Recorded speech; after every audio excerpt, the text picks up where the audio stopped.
this news.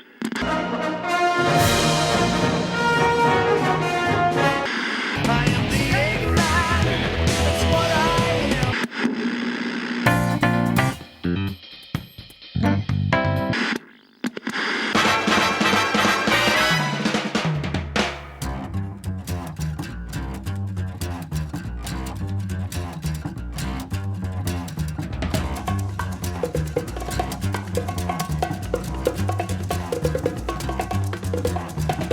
I think it's time to blow this scene. Get everybody Hey, stuck everybody. together. Okay, 3, 2, 1, let's jam. Thanks for tuning in. You're listening to the CBC Tower Radio, and you are tuned in to The Doghouse with your hosts, Husky, Dingo, and Updog. Wait, not Dingo. There's not a dingo in the house today. We have a very tired, very sleepy Basset. Hey, what's up, fellow gamers? This strange man wandered into my radio room, and Why are you here? I'm very scared. I have eaten the dingo. Once again. No! The dingo has not eaten the baby. It is the dingo that has been eaten this day. Breaking news, Dingo is no more. Dingo is dead. Goodbye, Dingo. Yeah. We won't scatter your ashes to the heartless sea. We'll turn your ashes into diamonds. We will be diamond dogs. That's excellent. All right. Jumping into very serious, totally serious business. We're always serious. I don't know what you're talking about. Serious as a heart attack, my dude. All right. Welcome back to the show. You guys are listening to Doghouse with your host, Husky, Sleepy Basset, and Updog. Jumping in, I got a lot of hot, steamy, fresh gaming news for Yeah, you. a whole lot of stuff rolled out of PAX East. We're going to go over that. But Yeah. Demos and some cool discussions that we're going to go into. I'm looking forward to it. Before we get into any of that, let's get into the weather and the verse of the day. So today's weather is fair, being 61 degrees Fahrenheit, 16 degrees Celsius, the humidity of 19%. It is partly sunny outside. We have a northerly wind of 13 miles per hour, and it looks like we're the high right now is 61. The high for today is 61, so we're already at that thing. But we've actually crested above the high for today. Whoa. So that's interesting. Looks like we're on the mend as far as weather goes. It'll be heating up throughout the week, so that'll be nice. It's actually spring now. That's cool. We can officially say it's spring. Don't speak too soon. Moving on to the verse of the day. Today's verse is Isaiah 25, chapter 25, verse 1. O Lord, you are my God. I will exalt you. I will praise your name, for you have done wonderful things, plans formed of old, faithful, and sure. So, kind of speaks of God's plan. Yeah, just a declaration of praise and stuff for God. It's pretty good. I like how this begins with like in brackets, God will swallow up death forever. I was like, dude, that sounds like the beginning to like The Bible is really a heavy metal Christian band. Like, Is that a thing? Do those exist? I think there's one at least. I know what I'm doing this weekend. Great. But yeah, that once again that was Isaiah chapter 25 verse 1. With that out of the way, we can move on to the top of the hour. Bum, top of the hour. I completely forgot you did that. He sits in the background, lurking over us for weeks, and he doesn't learn anything. He's been ghosting us for weeks. Listen, every show we've done, like right off screen, he's been sitting on a couch watching the show. Apparently. Allegedly. No, you were just sitting there on your phone. Either on my phone or asleep. You're a failure. We're going to have to clone another fish. Sorry. Liquid fish. A hero deprived of his homeland. Fishicus. Wait, what? Venom fish. Venom fish. I could not be further fish from man. what you're saying. Kept you waiting, huh? Kept you waiting, huh? Making Metal Gear Liquid. references. I know that. Liquid. All right, enough Metal Gear. Never enough Metal Gear. For we're getting too into it. I want to contract fox die. All right. Oh no. All right. So I guess we're gonna jump into the top of the hour. So I guess I'll jump into mine. So first things first. There has been announced. It's been a while. People have been wanting this. in the Smash community. I know they've wanted support from Nintendo so that they can have an actual circuit and that people can make, a little bit more. It'll be a little bit more easier to go to events nationally. It won't be like breaking their bank just to go to a tournament Right. out of their typical travel plans. So Nintendo has obviously stayed quiet. Anything outside of like an occasional online tournament, they haven't sponsored. So as the Smash community does, it got together to form a grassroots movement. And this grassroots movement has manifested in the Smash World Tour.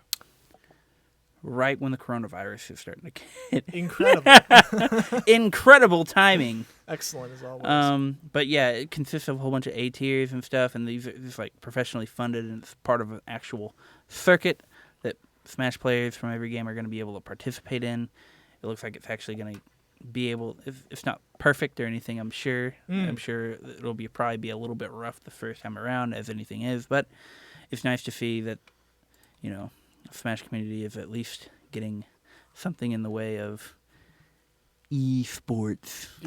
Even if they had to make it themselves. I mean, I can kind of understand why Nintendo is kind of staying back away from this. Like competitive fighting games doesn't really go with Nintendo's image, if I'm being completely honest. But yeah, I mean, I understand why they would too, because this is also probably the worst competitive fighting game. Smash community is kind of whiny. I mean, there are other aspects of other fighting game communities that are whiny, but like maybe we just notice it more because we're in that. There's also the smell. Smell. Smells like a Smash tournament. You both look straight at me. I don't know what you're talking about. I'm sorry. We did not rehearse that. I know this is kind of off topic, but there's this meme that I have that it was when it's from Silent Hill 2, where the main character is standing in like this meat locker with all this like green mist going around, like rotted meat. He's like looking around and has the text. It smells like a Smash tournament in here. So that's one of my favorites to throw around. I mean, that's pretty good. It's not wrong though. You're pretty good. Kid. No, I've been to some pretty rank Smash tournaments. But Smash isn't the only thing we want to talk about. We try to avoid that nowadays because we kind of exhausted it in the first few seasons. Yeah, it was a lot.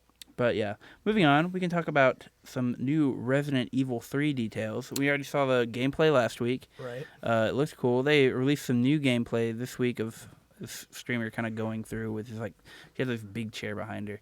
She was going through kind of explaining a few things. We got to see more in detail.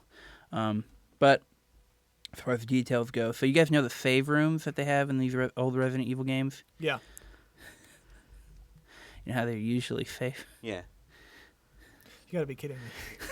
Don't tell. No. So Nemesis, Nemesis can now chase you and break into safe rooms. What if I save in a room and then he kills me? Do I just boot up the game and just immediately die? God, I hope so. Just Great game design. I just hope it's a loop of death. Stars. A Bethesda-style loop of death where you save. Stars.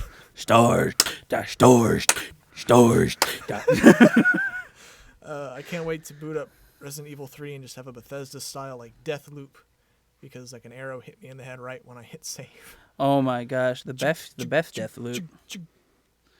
Excellent.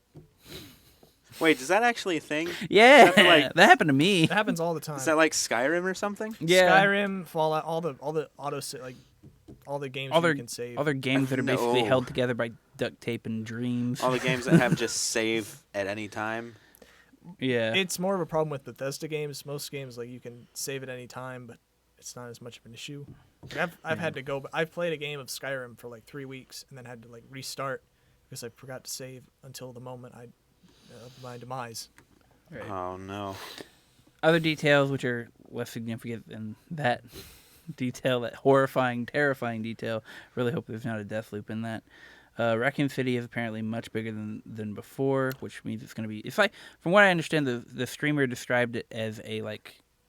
It's still tight, but it's a mansion still. It's just on a huge scale. Like, it works in the same way. And, like, you got these corridors and, like, these intricate interweaving things. I mean, horrible city planning. Terrible. It's like they were asking for a zombie apocalypse. Honestly. Welcome to Raccoon City. No wonder they were like, you know what? this is the place we want to test this out at. I bet the sign, like when you go into town, is like, "Welcome to Raccoon City." Sorry, this was a mistake. Why did we name their city after a raccoon? Trash So, pandas. All is of this them. remake kind of like Resident? I haven't heard about this. Oh, you should watch our show. Is it like the Resident Resident Evil Evil 3? 2? It is. It is Yeah. kind of the same. I think the same team and everything. like- Yeah, it's like an updated version, more cool gameplay.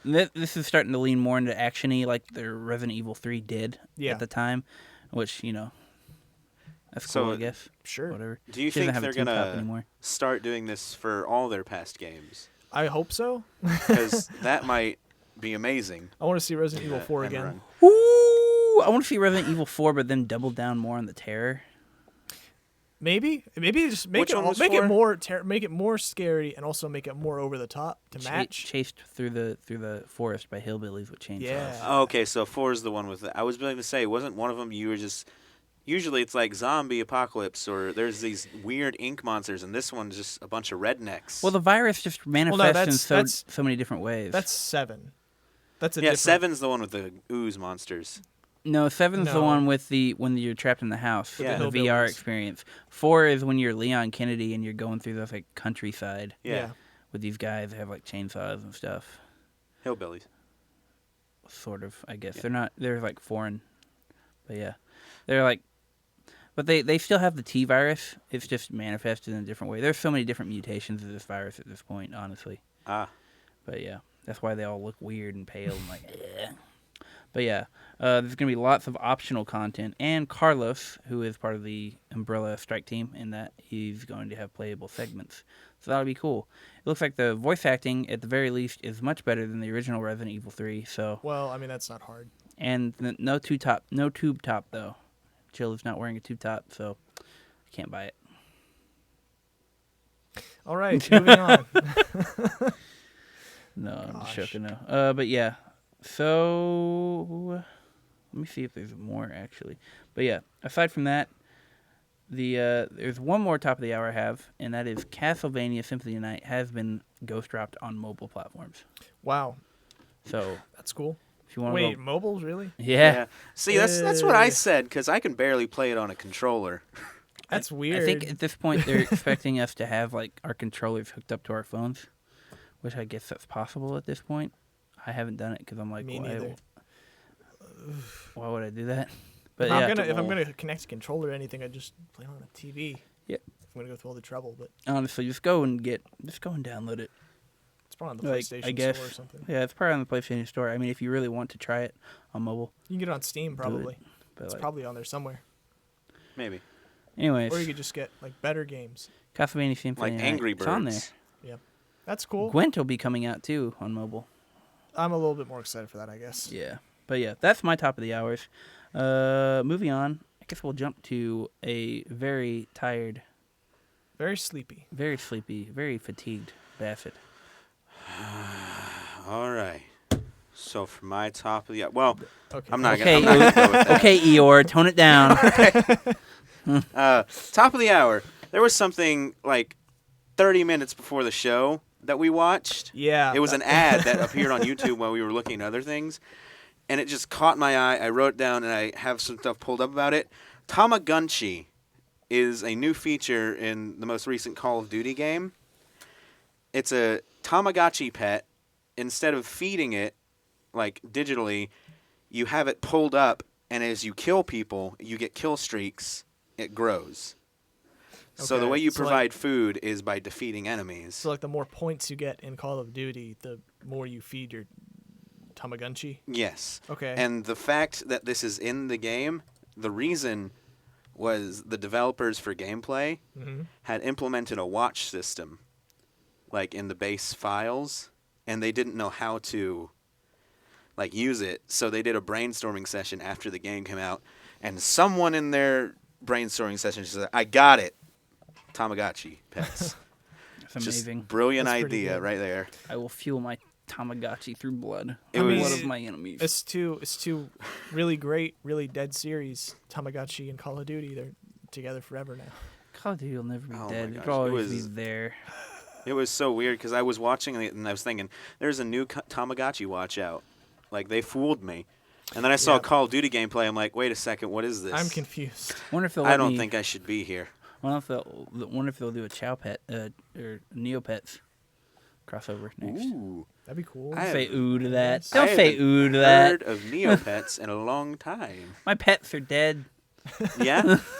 I let them go. My name's DJ Husky. I- My Neopets are dead. The name's Husky. DJ Husky. My Neopets are dead. Hurts. Not really. I redeemed my Neopets They and were then immediately ungrateful. left them for dead. I had a T-Rex one that would literally eat garbage, and I was like, wow, this is easy to take care of. You literally have to be such a stupid idiot moron to let it die. Luckily, you fill out all those requirements, so it died. So it died. All right, what else you got? What else I got? Pokemon Mystery Dungeon Red Rescue Team DX releases today, later tonight.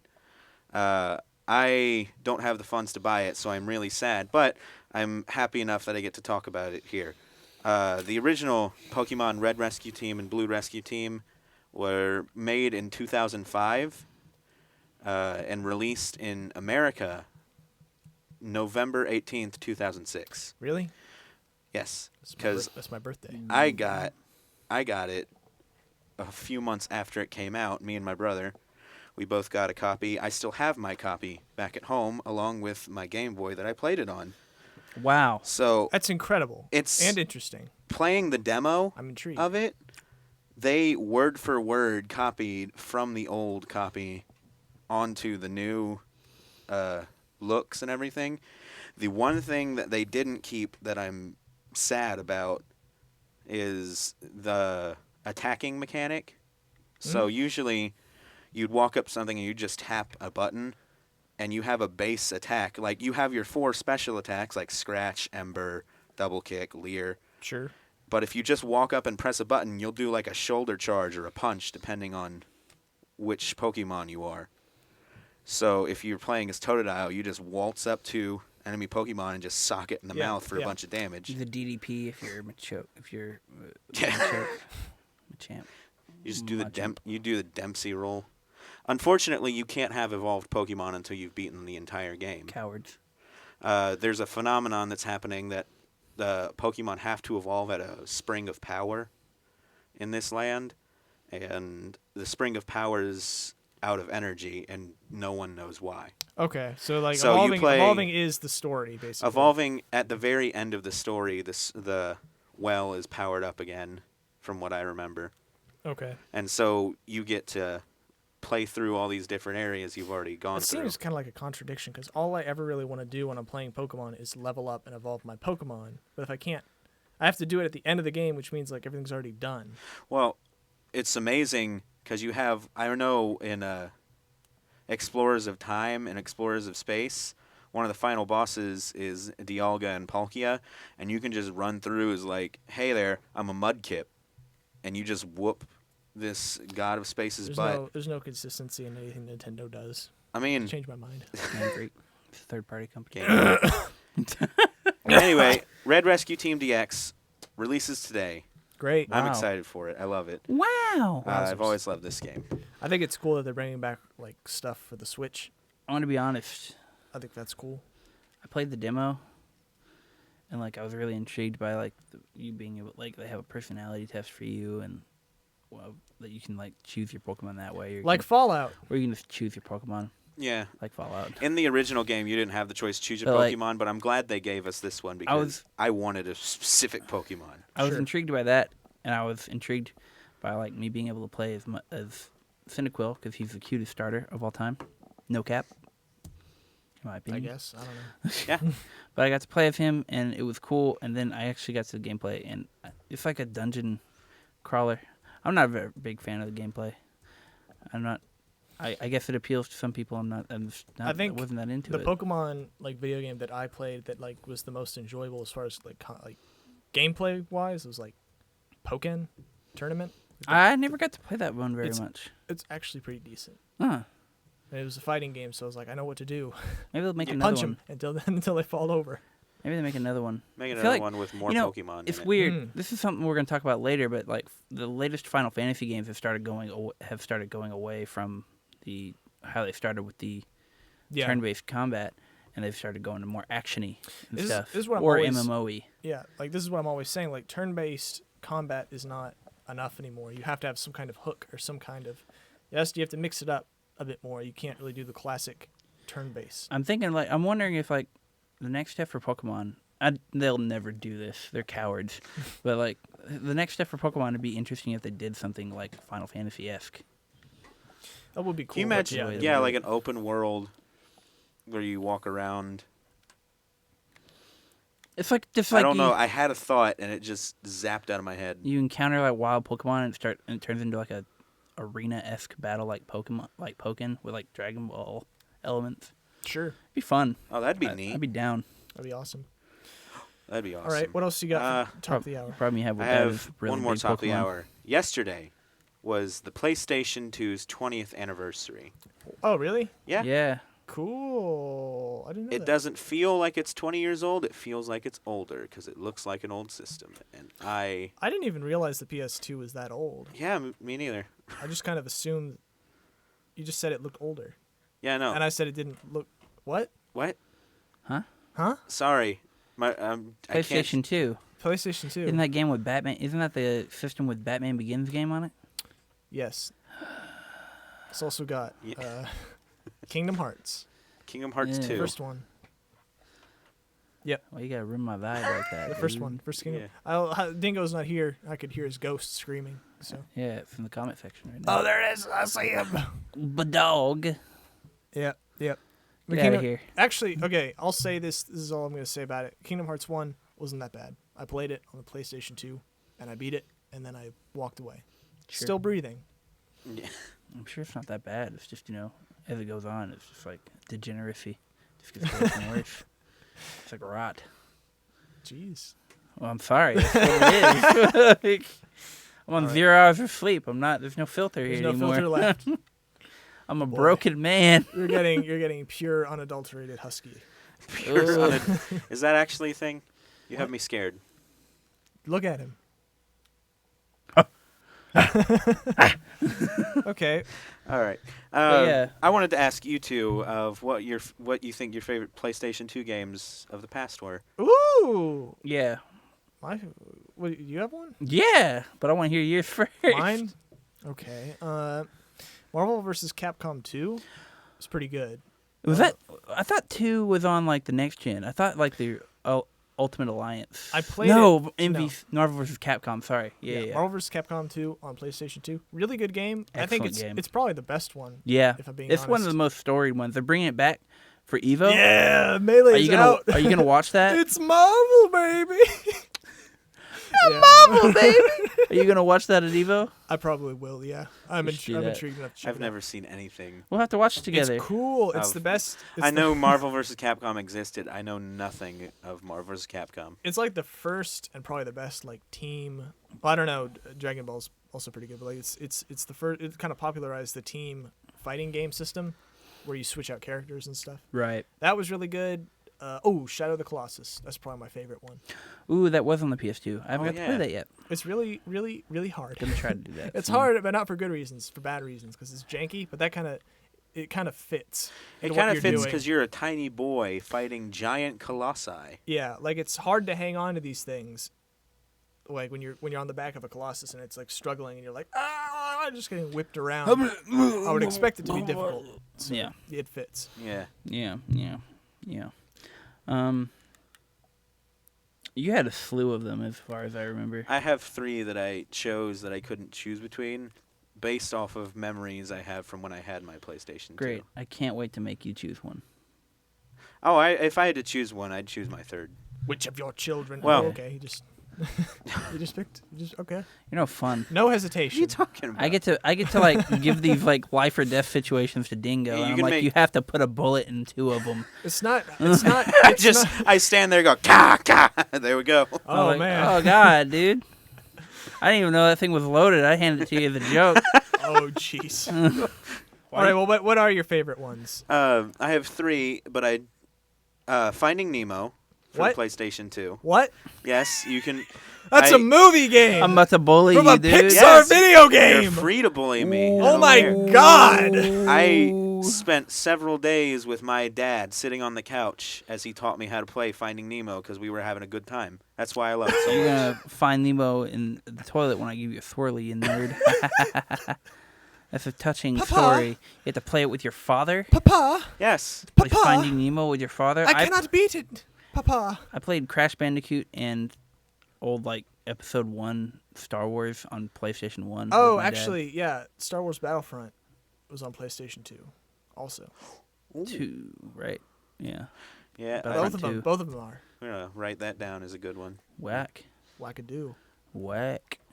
But All they're right, both Star really Wars good. Battlefront 2 is on my list of You know ones what I else like was now. in? Was there? Soul Calibur 2. Yeah, but you have to play as like. Yeah, but I played that on the GameCube, I so I did can't too. say that. Yeah. Who was the guest character in that one? Heihachi. That's pretty good. And then the one for Xbox had Spawn. Don't ask me why. Ugh. It was gross. Okay. That's weird. Okay. Okay. Second one I have is Hey, TMNT, Oh. the game. That's another movie game. Yes. What is wrong with you? Knight Rider. Yes. Ah, stop, please. I played the one for the Game Boy. Oh my god. That one was actually fun though. Well, I don't know about Game this Boy one. games gonna. I also pass. played the one from Nintendo DS, and I like the DS one better. Go ahead, tell us about your stupid game. My favorite game Jimmy on Neutron, the the PlayStation video 2. game. There is one of those. I was looking up games to try to give myself ideas. There is a Jimmy Neutron video game. I know. However, it's not joke. my favorite. Okay. My Okay. favorite is ATV Off-Road Fury 2. All of these sound Okay. terrible. So What my are you favorite talking game about? was Yu-Gi-Oh! Capsule Monster Coliseum. I'm surrounded by morons. I'm drowning. This is actually a good game though. Okay, so Is it better than the actual card game? yeah, it's not a card game in this one. It's like a chess big. That's why I liked it because it wasn't a card game. It was like a chessboard, and you have all these monsters that have different effects, and like it was like a Strategy game? It was like Is it like the Duel Monsters that one what's guy that? made in It's the like show? Fire Emblem, but you have all these cool monsters. That actually does sound a little more intriguing. Like- I do like Fire Emblem. I like the top down like Yeah. chess piece style of like strategy games. I think there need- Tactics games? yeah, I think there need to be more Yeah. games like that. I didn't like it because it was. I got it because it was Yu-Gi-Oh, and I was into it, but I didn't like it in the end because it was Yu-Gi-Oh. Mm-hmm. I liked it because like I was like, wow, these are all these cool monsters I can control, and they have all these fusing mechanics. Like you can actually make Exodia if you get all the parts and fuse them together. But like he costs a whole bunch of points to summon because like you have like a total like summon pool. Like you have so many points. So if you if you get like 3 blue eyes white dragons, congratulations, those are your 3 monsters that you have on the field now. Excellent. So you want to have like one like sweeper and then like a whole bunch of like Yeah. like you want to build it like an actual chess thing. And there was more strategy than just like building a card thing. I loved it. It was great, and you had to navigate the field. It's a good game. Stop making that noise. Stop it. Aside from that, I have to say this is a stupid one, but this is one I have a lot of memories of. The Batman Begins movie game. I can't. What is wrong with you guys? It had a lot of elements, like it had a lot of stealth elements that were carried over into Arkham Knight. It was fun. It's not great or anything. Great. Yeah, I didn't play the PS2 a lot. I played GameCube. It was a better console. Happy 20th birthday, PS2, you pile of trash. Sly Cooper. See, all the games that were really big on PS2, like God of War, Sly Cooper, Ratchet and Clank, Jack and Daxter. I have friends who love Jack and Daxter. He likes Jack and Daxter, I think. Yeah. I hated Jack and Daxter. I sort of yeah. liked Ratchet and Clank. I never got into Sly Cooper or God of War. I got in the God of War 4, but that doesn't count. I don't know. It's weird. Like I grew up with Mario and Sonic to a certain extent. So Yeah. like seeing these other characters, like these other mascots, they're like, this is our guy. He's like a robot and his brother or something. Like I don't get it. It's too complicated for my 12-year-old mind to handle. Question, who are you referencing there? I don't know. Okay. I didn't know if you had someone in mind. His robot and his brother. The new game franchise coming Mega soon. Man reference, probably. I don't know. Or Metal Gear. Mega Man makes sense. It's just robots fighting. Super fighting robots. Super fighting robot Mega Man. There was a show about that. BattleBots. It's just Mega Man. It's The live action. Minotaur. It's basically just like a power drill duct tape to a hacksaw, and they send it out to fight like a jackhammer. You'd think some of them are like ingenious designs of what BattleBots he's talking about. My favorite is the Minotaur. No, it's Tombstone. Yeah, Tombstone's pretty good. Tombstone is a slab of metal with a smaller slab of metal that spins around. I remember Tombstone actually. And it's a champion. I actually used to watch BattleBots a lot. If they ever made like a video game where you can make your own BattleBot, that would be amazing. They did. It's called Spore. It was probably bad. Banjo-Kazooie Nuts and Bolts. I was gonna say it was probably bad. Yeah.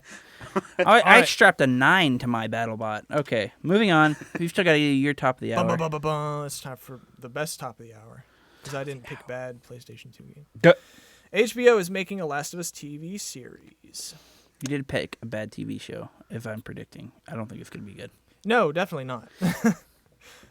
So the plan, originally they were going to make a movie, but I guess that's kind of been canceled because they're making this HBO series.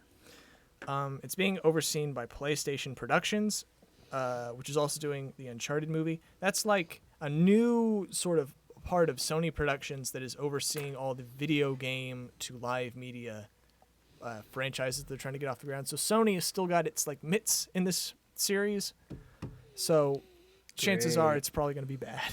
I'm sorry, but that's the score as I see it. That's the So rub, kiddos. That's just how the game goes. Oh, but you can have like some hope because like one of the original game designers we're hoping to co-write it with Neil Druckmann, who's the creative. No, he's the creative director of the game, and Craig Mazin, who wrote Chernobyl. Interesting. Chernobyl was What? actually pretty good. They are trying to hire good actors in. Yeah. So that'll be interesting to see how that manifests. Who knows? I'm cautious, but like, I don't know. Maybe actually, you know what? Witcher was okay. It'll probably be bad because Sony has a history of like hiring good people, and then the company comes in and like oversees everything and tries to make a bunch of decisions. And Listen, I've already seen a zombie Right, zombie yeah. show, and it didn't turn out great. no, It turned out bad. Walking Dead is average-tastic. all right. For my second top of the hour, the Half-Life remake Black Mesa is now out on Steam. Earlier this week. Wow. You can go out and get it. It's been 17 years in the making. Some fans were not satisfied with how Half-Life 1 was on Steam, so they were like, hey, let's just make it. And they were supported Ourselves. by... Yeah, Steam supported them officially after a Wow. couple of It years. was a fan game. Yeah. And I can't say it is a lot better than like the first You played it? Half-Life. I haven't played it, but I've played the first one, the first Half-Life, and I've seen some gameplay footage kind of what they had up to this point. Like I've been kind of watching this for a while, and I can't say without a doubt just from like what I've seen from like even like 3 years ago from like beta stuff, like it's better. It is better. All right. And that's interesting that you bring up a fan game because that's going to be one of our topics a What? little bit later in the show. That's crazy. And if you want to hear about it, you're going to have to stick around because we're about to go into a music break. What a coinkerdink. Sorry, whoever just logged in to watch the stream. We're about to go into a music break. I apologize. We'll be right back, though. So please do stick around. We're so lonely here. We're gonna play "Live and Learn," which is a cover by Little V, and then we're gonna get a quick ad for our friends over at the CBC Talk Sports. Sports ball. And then we're going to play Wake the White Wolf by Miracle of Sound. But yeah, those will be the songs that we play. Hope you enjoy them. We'll be right back with all of the hottest gaming reviews, news, and discussion. So don't touch that dial.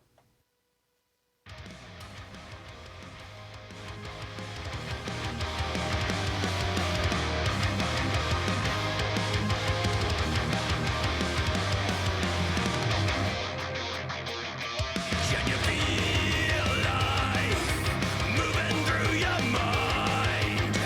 Ooh, looks like you came back for more. Yeah. Can you feel time slipping down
It's your boy DJ RJ3, aka RJ Johnson.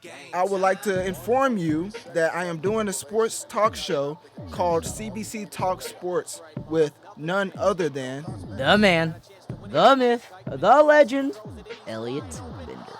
we do this show every Thursday, 6 to 7 p.m. And with that, I'm out.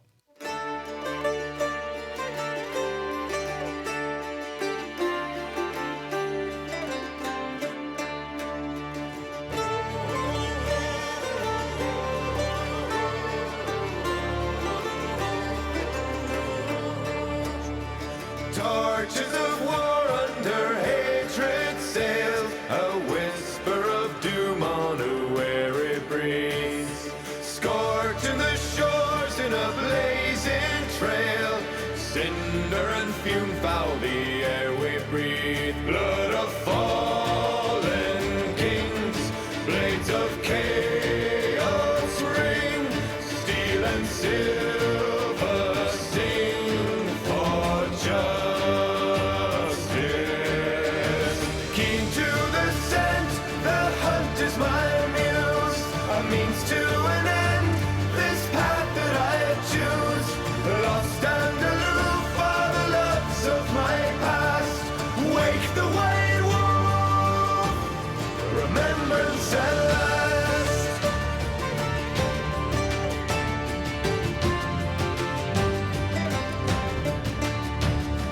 Wake the white wolf at the dawn of war. The end of the ages are coming now. Sight of flame will sting, punishment I bring. Steel and silver sing for justice.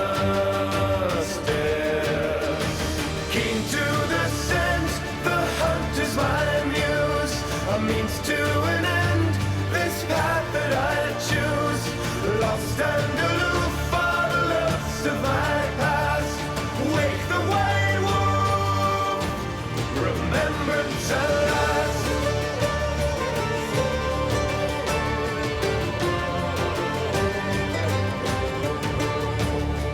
Wake the white wolf at the dawn of war.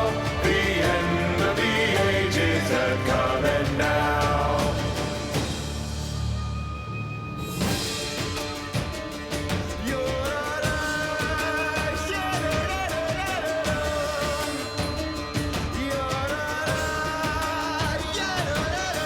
Ravaging the rivers, scorching the shores, fires in the night, the torches of war. Ravaging the rivers, scorching the shores, fires in the night, the torches of war. Wake the wolf, wake the white wolf. Wake the wolf, wake the white wolf.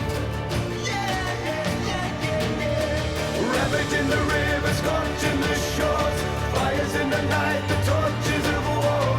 Ravaging the rivers, scorching the shores, fires in the night, the torches of war. Wake the wolf, wake the white wolf. Wake the wolf, wake the white wolf.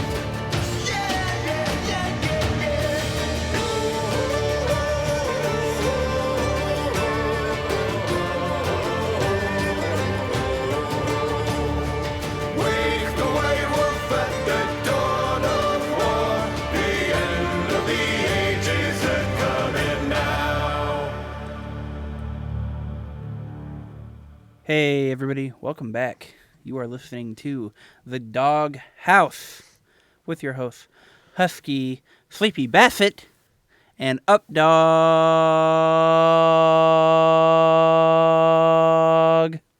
Hey, what's up, fellow gamers? Like he said, you're listening to a big old house full of dogs. I'm your host, that one dog, and we got a pretty good show lined up for you today. Yeah, we also have a question on the YouTube feed. A question? So, you get to make the casting decisions for Netflix's The Witcher. You get to pick any actors other than the ones already picked. Who's your casting decision? So, you got to pick Danny DeVito as Geralt. I mean, sex icon. Absolute animal magnetism. He's a trash man. I think you hit the nail right on the head. Just make Danny DeVito every character in the thing, you know? It'll be a character study. Absolutely. of Not- every character. Not just them, but like also the character of Danny DeVito. You get Yeah. to see what better game for great psychological introspection than The Witcher. Yeah. Excellent. What an incredible question. Thank you for that.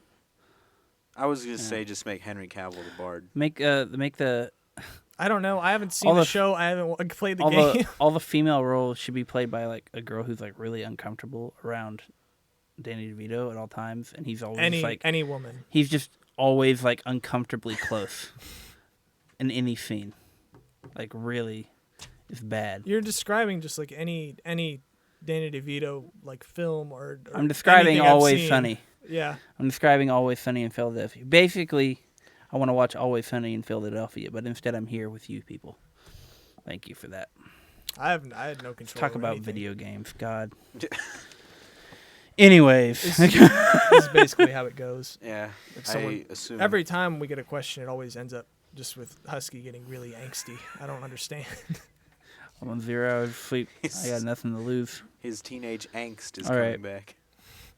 What should we talk about first? Oh yeah, we got a slew of options. Uh-oh. Should we talk about?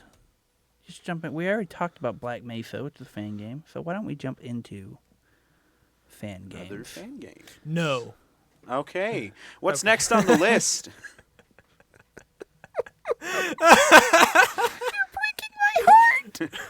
No, I am breaking your neck. All right. All right. So yeah, I want to talk about some fan games. Now, I don't think you're actually familiar with very many fan games, Sir Updog. I know of them, but I don't know. I just never got around to playing very many. Right. There are a lot of fan games out of there. A lot of them are hit or miss. Would we count Undertale as a fan game? That's a good question. I think games like I think it was Undertale- published by Toby Fox. Well, no, that's not the issue. So- I think games like Undertale and Shovel Knight, a lot of these indie games, they kind of take inspiration from like full-fledged games, but they do their best to kind of separate themselves while improving on the basic gameplay. Like Messenger, that's a lot like Ninja Gaiden, but like it's very clearly like they tried to improve on all the stuff the Ninja Gaiden did, so Right. it's kind of a slippery slope, but I think that games like Undertale and others are kind of their own thing. Yeah. I would say, like, even though it's a love letter to those older games, like Ninja Gaiden and stuff, I don't know if they're technically fan games. I would say, definitely they took those games as inspiration, but there's a lot of, even an author, like in other forms of art, like painting or writing, like you take inspiration from works that you enjoy Yeah. and integrate it into your style. You try to kind of like take inspiration. I don't know if that makes it a fan game. Definitely does make it a good game a lot of times. Sure. Whenever you learn from what other people did. I think to be a fan game, it has to take directly from other Right. real games, like And that yeah. It doesn't, and that's not necessarily that we're saying that, but it's not like a bad thing. It's more of like a passion project for a work of Sure. art that you enjoy. Unless you're charging money for it, then it's illegal. Then it's scummy. and you should stop. Yeah.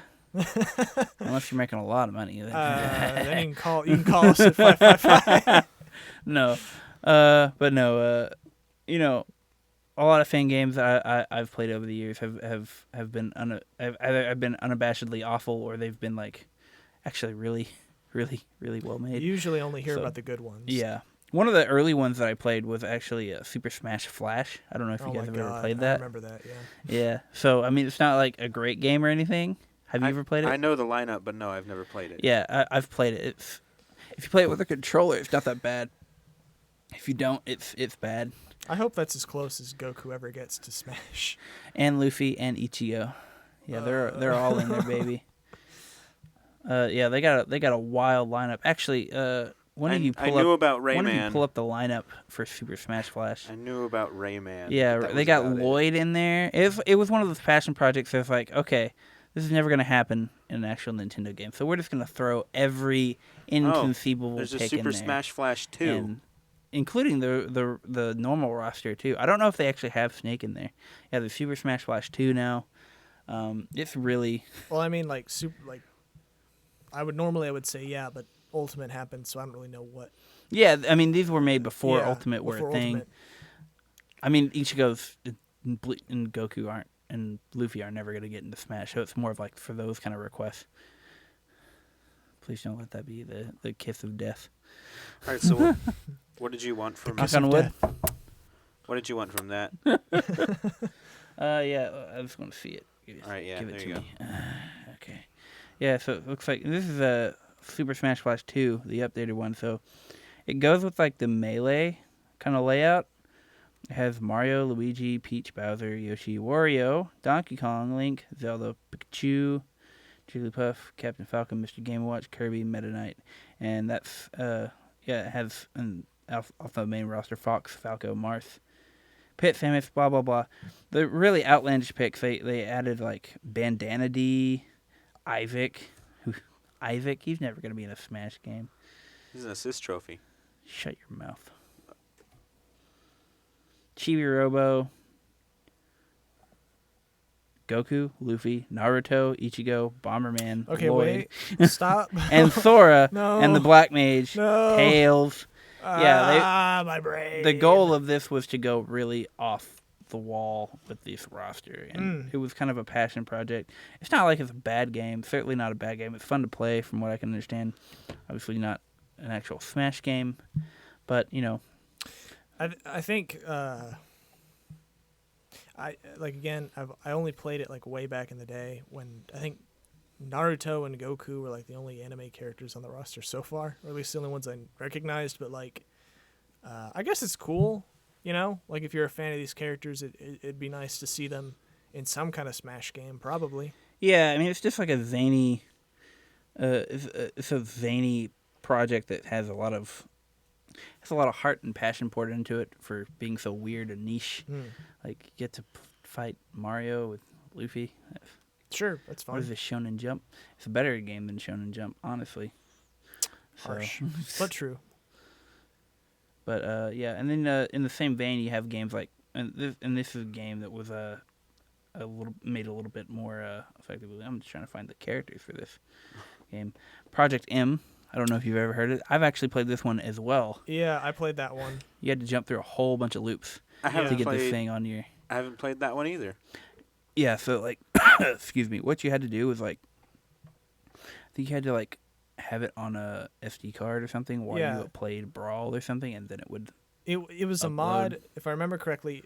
Project M is or was like a mod for Super Smash Bros. Brawl to kind of make it play more like Melee. Yeah. And or at least that's how it started, and they started adding in like more characters and more content to go along with it. Eventually it doesn't play like Melee at all. It's its own thing at this point. Like, oh wow.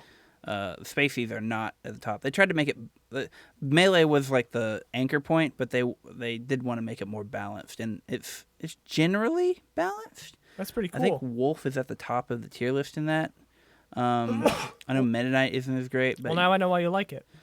I was not good with Wolf in that one. I played Snake, and they had a whole bunch of like. They didn't just like do like character like movement adjustments. They gutted movesets like Snake in that one. They have like an actual big boss. Like I love that one because they have a big boss like skin, but like you could like smash attack with a knife. Like he like knife attack, and then like he had actual sleep darts they could hit you with. That's cool. So it was. I remember Samus. Her side taunt would like change the kinds of missiles she uses. Yes. That was really cool. I don't understand why they wouldn't do that like in Ultimate. Right. It's such a cool little thing that I was interested in because like she already has like different kinds of missiles, so it would just make sense to add more variety or whatever.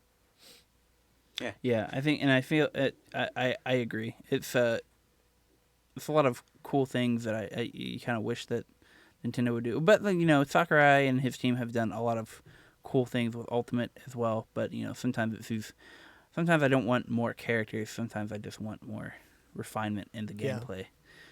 I would love like a Melee-esque one that was like more refined. What if it only had? I don't want Melee HD. Let me just say that. Sure. Like I want something like you can play. You know, something. I'm fine with Ultimate. What you're describing sounds worse. You said like bigger and stronger, and then you said something you could play. That's a contradiction. Just messing with you. what I'm more saying is, more complex, like not more complex gameplay, but less jank, I guess. I don't want melee again, though. I don't know. It's weird. It's hard for me to orate my thoughts. I think the conclusion I've come to as far as Smash Bros. Ultimate is like Fun. I can't play it seriously. I like playing with all the wacky stuff on, because that just makes the game feel more complete. Like all the janky stuff kind of fits as soon as you get like the full scope of the content into everything. Yeah. But that's just me. I'm kind of tired of talking about Smash, being honest. Why'd you bring it up again? Because we're talking about fan games. Why? But yeah, Project M, it was actually shut down by Nintendo. Really? Yeah. How long did it run, though? Right before Ultimate came out. How convenient. It was not convenient. That no. was pre-planned assassination. Anyone, if you want to play Project M, you still got to buy Brawl until the next one comes out, and then we're scrapping it. Let me see when this came out. Yeah, it released in February 7th, 2011. That was the first time it released. So, excellent. All according to Kaikaku. But yeah, that's one of the games. But then, can't forget one of the biggest fan projects ever, Mugen. What's a Mugen? What's a Mugen, you ask? That's a Flash open source fighting game for the PC that you can download super free. What differentiates Mugen from other games is that all the characters and stuff are made by fans and are made to be uploaded. So like literally every character you can go on and download is made by somebody. Somebody went in and like edited that sprite, edited their moveset. If it's a waifu, they're ridiculous, as we know. Yeah. But they went in and they did that, and it's like a passion project of thousands of people, and it's fantastic. It's psychedelic, is what it is. I've gone only on, if you're watching Salty Bet. I've gone on there and then just turned on a stream of like just these people fighting, and the weirdest stuff always comes up. Like Ronald McDonald's one of the heavy hitters right now. And True Akuma. Why am I watching a fight between Ronald McDonald and Lego Man Race Car? Don't joke about You can Lego make Man Race Car. anything. One of the characters that I really want to play, if I ever play, is the Sinistar ship. Oh, that's great. I am Sinistar. Yeah, there are a whole bunch of wacky, zany characters on it. Sweet, They have a 'cause- Monster Hunter character in there that's like, he's okay. That's about what I expected. Like Yeah, he's seems about A right. tier. He's good. It's just like when you can't put him up against somebody like Rare or Akuma or anything. Yeah, it's weird. We're talking about all these tier lists, all these wacky. There are literally countless characters at this juncture, and it's it's those kind of games that like you come together and you see kind of this fan collaboration of all these different properties, like Homer Simpson's in it. It's great. You get Homer Simpson versus Godzilla, tag team battle against Muhammad Ali and the Sinistar. It's great. That kind of brings us to the question, like, how far is too far? Never. When it comes to fan games. Never. I mean- Never. Go bravely into the abyss. Never Let bet it- against a Toho. Oh, God. It's true. What he said Sleepy was true. Bassett, what are some of the fan games you remember? Some of the fan games I remember, I haven't played very many fan games. I mean, I guess if you wanted to count Undertale, I've played that. It's not a fan game. Okay. It's its own thing. All right. I'll make a fan game for Undertale. People have, actually. They're pretty good. Gross. I have one fan game that I've played and almost beaten, and then one that I'm planning on playing when I actually have the resources to do so. What is it? First one is called Pokemon Uranium. Pokemon fan. It's a fan-made game. It started production in 2007, and it took 9 years to complete. Yeah, a lot of these the bigger fan projects seem to take a long weird. time. There's just not that many resources. Plus, they don't get paid for it. You got to keep They your don't day get job. paid, not a lot of resources, but playing Uranium, it felt like an old Pokemon game. You start out in a small town in a region they made up called Tandor, and you have all these weird animals that run around your hometown, and you have the dream. You want to go out and, usually you want to go out and become champion, but I remember in Pokemon Uranium, your goal was to find your missing mother. Ooh. Because in the beginning of the game, there's a new type of Pokemon Wait a minute, in you're Uranium. telling me there's a story? Yes. That's weird. In Uranium, give me there's a that. new I'm type scared. of Pokemon called Radioactive. It's a typing that's super effective against everything. Radioactive? Yes. Radioactive. Yes, that is. Radioactive. Anyway, it What? takes the variations of Pokemon we already have and Mhm. mutates them, as well as giving us new ones. There are over 150 new Pokemon made by the creator, Oh wow. along with ones from past regions. But the story starts out with a whole flashback of your mother and father. Your father working at a chemical power plant, and mother worked in the downstairs basement area with most of the high-tech stuff. And right before a nuclear meltdown, your mother stayed behind to try to calm down the reactor to lessen the blow. And so whole place went up in flames and exploded, but they never found her body. Okay. So there's speculation she's still alive. Interesting. So She's like, being held captive by Professor in Pallet Town. well, I mean,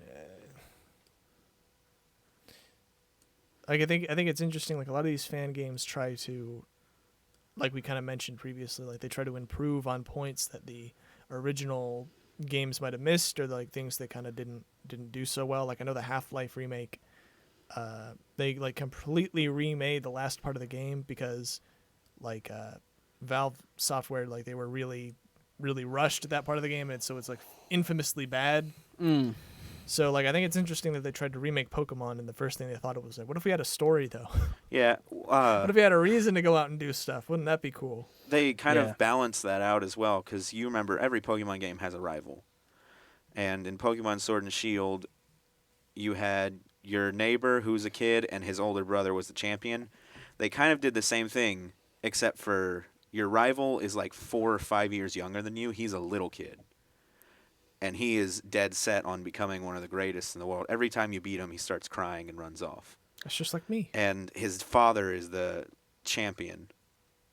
His father is really supportive of him.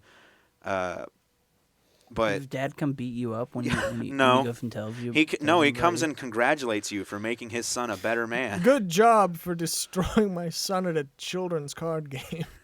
Card games on motorcycles. And is future whereas people. usually the rival would choose the starter that's against you, they kind of said, "Hey, this is a kid. He's stupid," Well, and that's- gave him the exact opposite. That's what they're So, doing in Pokemon games now. Yeah, making it easier. That's been the trend for the last few ones. The starters of this one are all dual elements, and instead of having 3 evolutions, they have only 2. So you have to like keep it in its first evolution until about level 30. Okay. So we have like a steel grass type. That's like a metal cat with cybernetic limbs when it evolves. Got a ground fire type.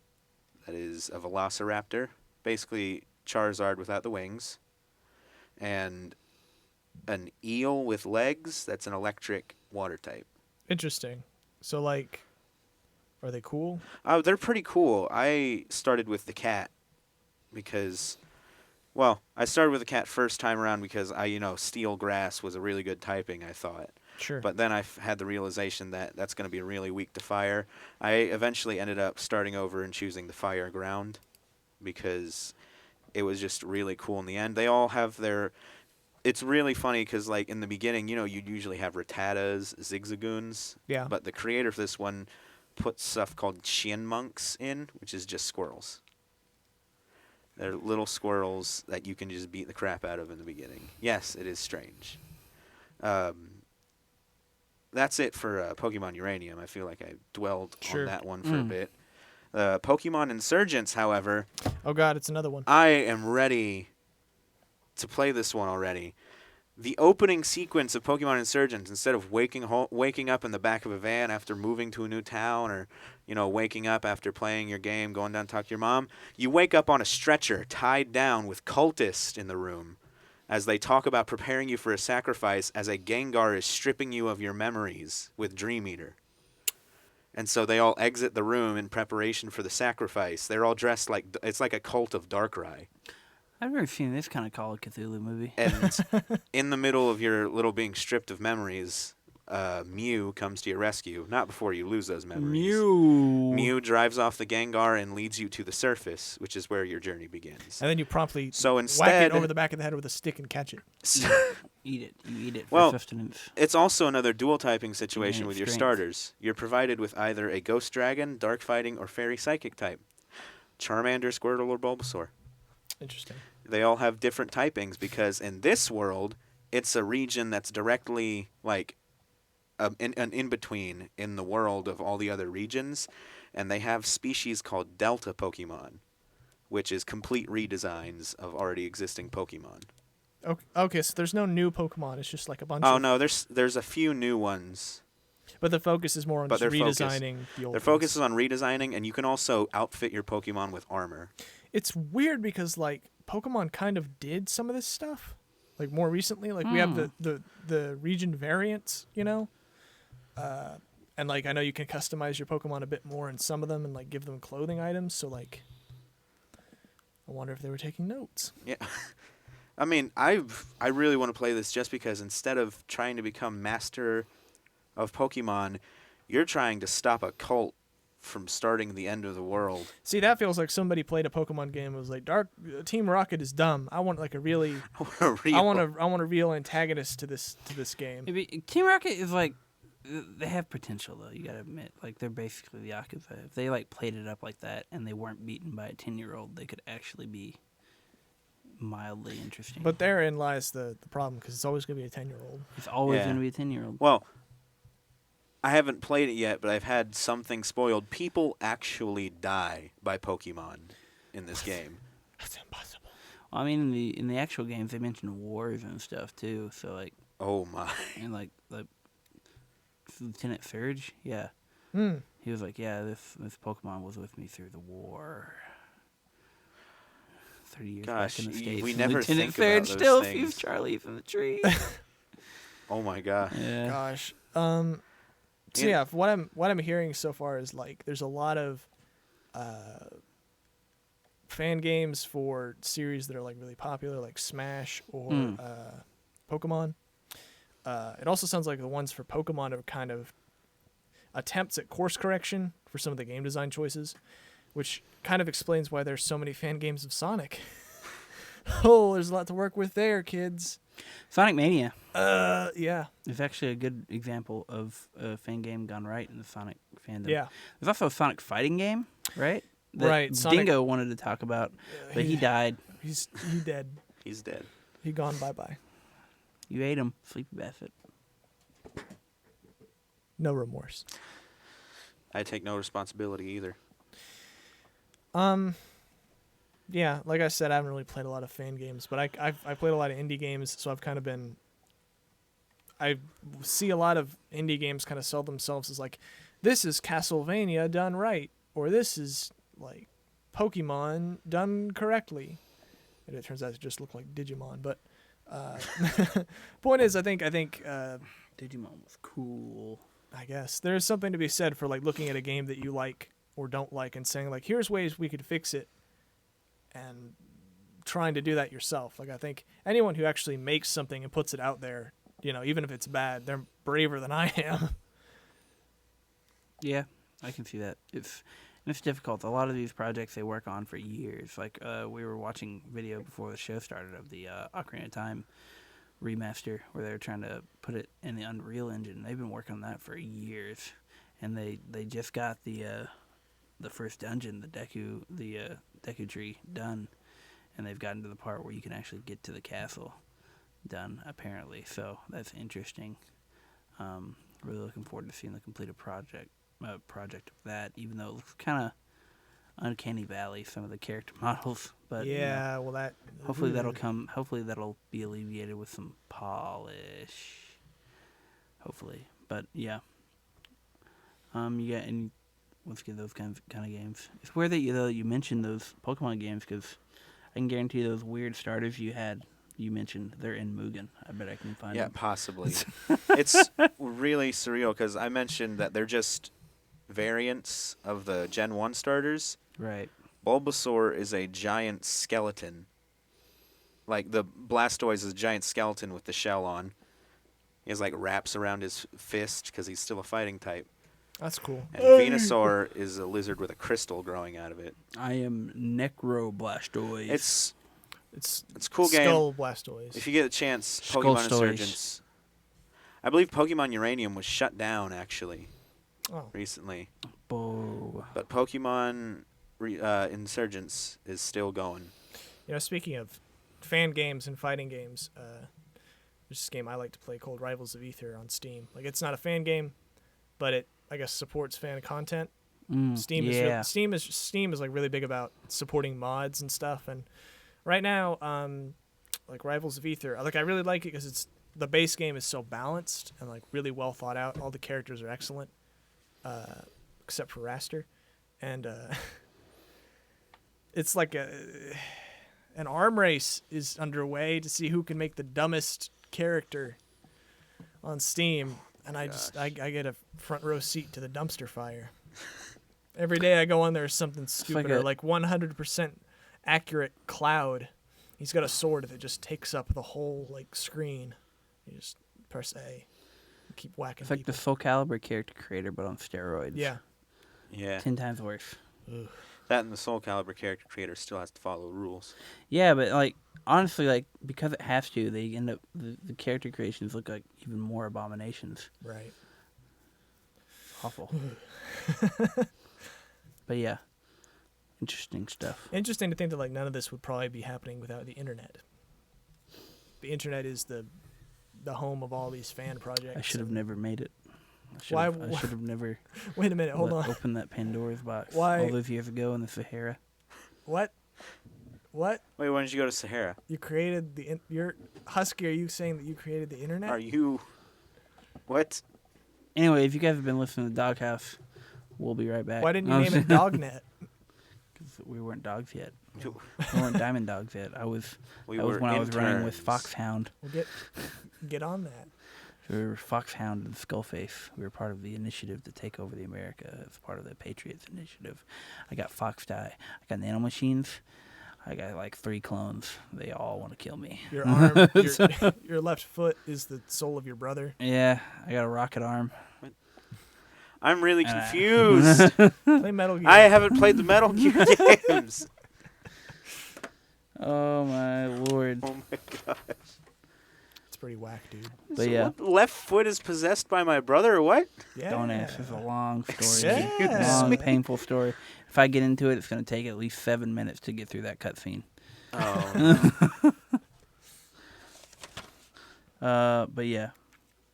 But aside from that, aside from fan games, there a lot of times you don't have to wait for fans to remake a game. Sometimes the studio decides that it really, really likes money, and so it's going to remake a game. Introducing all new Delatrune. Chapter One 2. such game that is being remade. One such game that is being remade is the brand new Final Fantasy VII Remake. Yeah, just sure. Whatever you say. It's totally real. Totally real game. Definitely not punking out tons of thirsty fans. Absolutely. Definitely haven't been a 5-year prank. The Square Enix has just been Listen, laughing all over. I can say is they're dedicated. First of all, This demo is actually just a cutscene in the next Kingdom Hearts. First of all, I don't believe it for a second. And like second off, it's been a lot longer than 5 years. Has it? It's been like 7 years. It's been a while. It's been a long time.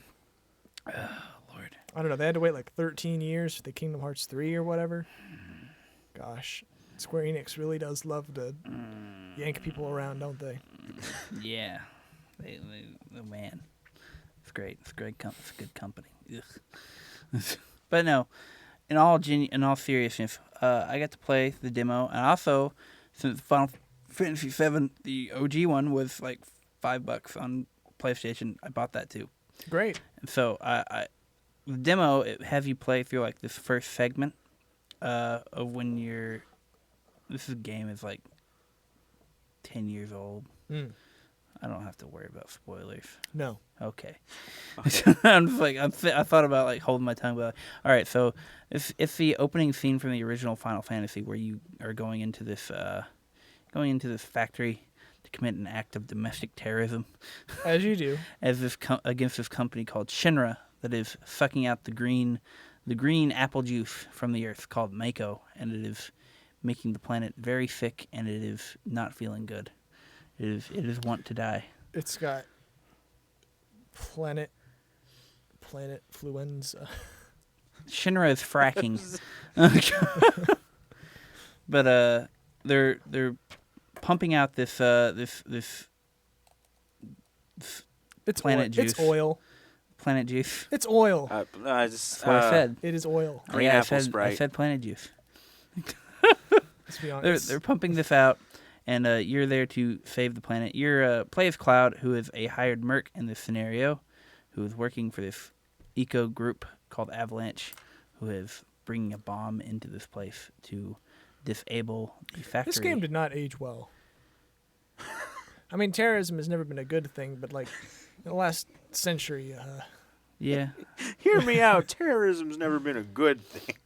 well, I mean, would you like to argue the point? No. that's part of the story is that they struggle with the morality of their actions. Oh, that's good. So like, but they get into that later, and actually there's a streamer called Maximilian Dude who goes into it where like they accidentally cause like a big and as far as they cause an explosion that is much bigger and more disastrous than they thought. They were just trying to disable it and ended up blowing the entire factory, and it Oil's kills flammable. it kills a whole bunch of innocent people, and they're like, "Ooh, this is really bad." Whoops a daisy. No, we should have put that block of C4 in the power plant, guys. Anyways, sorry, I'm getting off track. The gameplay is actually really fun. It instantly drops you on this train, and like comparing like the scene with the old one, like they turned this 20-minute sequence into like an hour-long one, and that's not bad because it is genuinely fun from start to finish. The voice acting is really fun. It's really good. I was worried that they were gonna go really super anime edge boy with Cloud, but like. His voice acting is actually really measured. It's not over the top like topic kid. He actually sounds like in my opinion, he sounds like an actual character. Like there's a point where like, so is this guy with us? Is he actually one of us now? This soldier guy? And he says this is a one-time deal.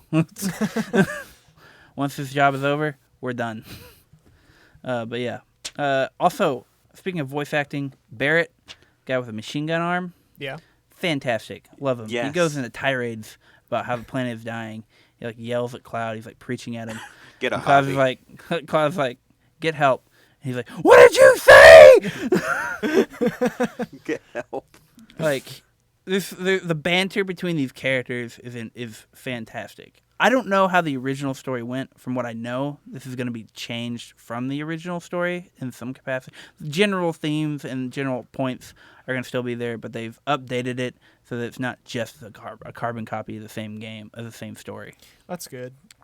Definitely, they've updated the dialogue and they've made a lot more talking scenes. Even when you're fighting, like you hear banter between the characters.